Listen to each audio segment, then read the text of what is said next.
Well, I grew up in McMinnville, Tennessee, between here and Chattanooga, and I think I grew up at a time when Steve Jobs was about 10 years older than me, and I remember when the Apple II came out, and even being in Tennessee, I was able to see set up bulletin board systems on my computer.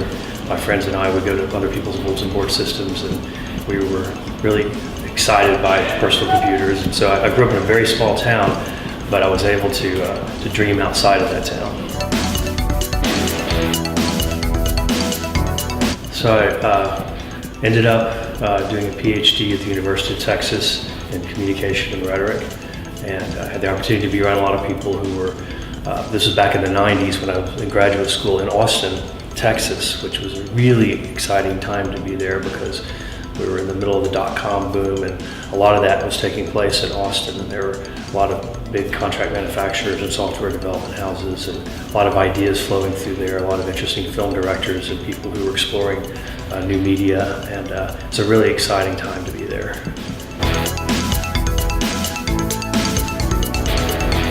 I like old bicycles, so I collect and fix up old Raleigh bicycles, old Moto-Bicane, so old French and British bicycles. I have a Moto-Bicane Grand Jubilee. It's a 74 bike. It's the second from the top down line touring bike of its day. And it doesn't feel light by carbon fiber standards, but it's a very light, agile bike for the mid-1970s, and I ride it whenever I can.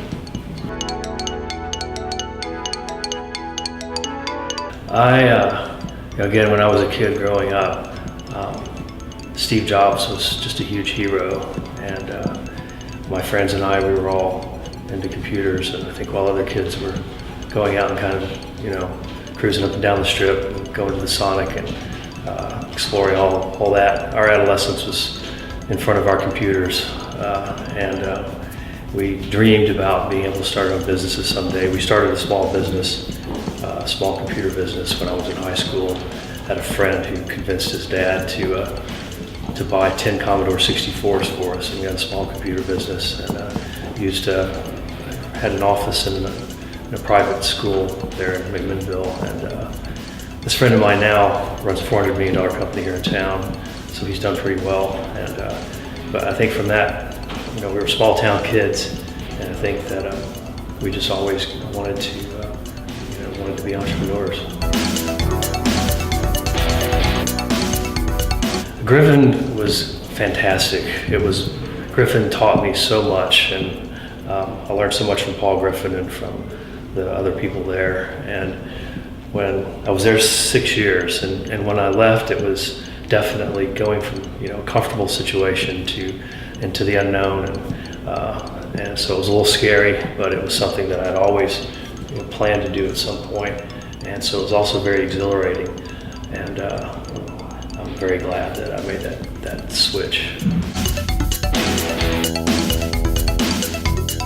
Oh man, Nashville's become such an interesting place in the last few years. When I was in college here briefly as an undergraduate, there wasn't as much going on as there is now. And there's so much great energy from people coming from the coasts and from other places to settle here because of the quality of life, and they bring a lot of interesting things. And then I think a lot of people who were here who weren't as involved in the life of the city and who weren't involved as much in the urban core are now coming back in from the suburbs and getting more involved, going to restaurants, buying condominiums and downtown housing, and just participating in the community. And I think it's exciting. I think it's one of the best places. I've lived in Austin, Texas. I've lived in Manhattan.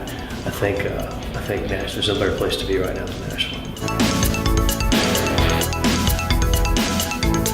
So Jumpstart has been an incredibly helpful program for a couple of reasons. For one thing, it gets your team super focused. So when you get together at 7 a.m. every morning and you're there in the same space and you're working all day long together, it's just better than trying to work without an office, or trying to work from home or communicate with each other in some other way. Just having that face-to-face time every day is super important. And then having, I think secondly, the mentors are incredible.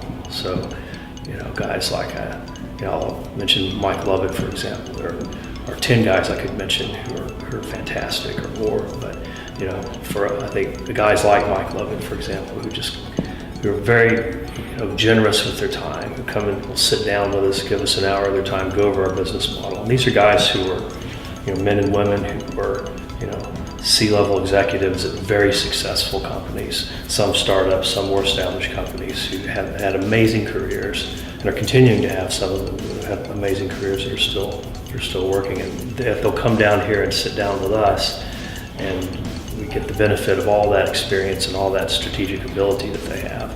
And I just can't imagine, that's invaluable. I can't imagine any other way to get that.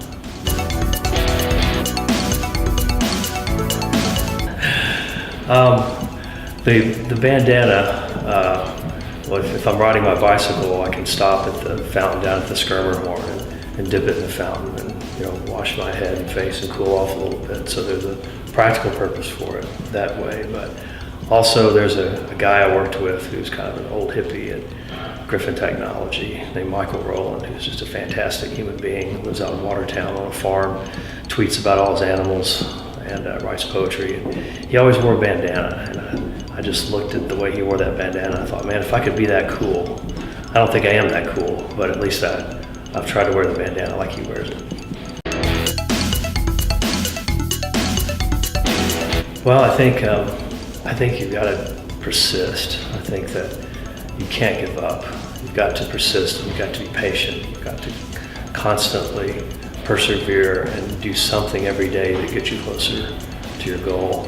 And I think the team is really important. I think you've got to figure out how to resolve conflict and manage differences. And I think that's a series of skills that are challenging to acquire. I think it's good to go learn from somebody who knows how to do that if you don't know how to do that in the beginning, because so much of it is about keeping a team together and managing personalities on that team. And really, when you work with really talented people, really strong personalities, high IQs, who are very driven, then you end up encountering people who are maybe sometimes not as patient or not as tolerant of other people's opinions, but just by nature, because by nature they're very smart, opinionated people, and that's the kind of people you need to do this. But because those personalities are so strong, you have to be extra vigilant to be able to resolve conflict between them and to learn how to keep them working together and communicating and resolving conflict as you go along.